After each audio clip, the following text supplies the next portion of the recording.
What's up, you guys? This is Josh, and in this video, I'm gonna teach you how to cancel your Prime membership.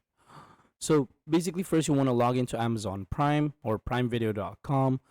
You want to click on the top right corner here, and then go to Account and Settings. After that, you want to click on the Manage or Cancel your subscription, and then in here, I have to just simply change my country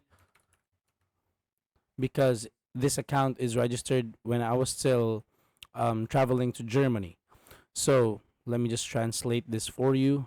Give me a sec right here. All right. So you go to this account and lists and go to my Prime membership. Now in here, you can now cancel in this part.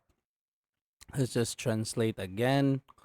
Okay. So cancel membership, end free period. So this is how you cancel your Amazon Prime membership. That's all for this video.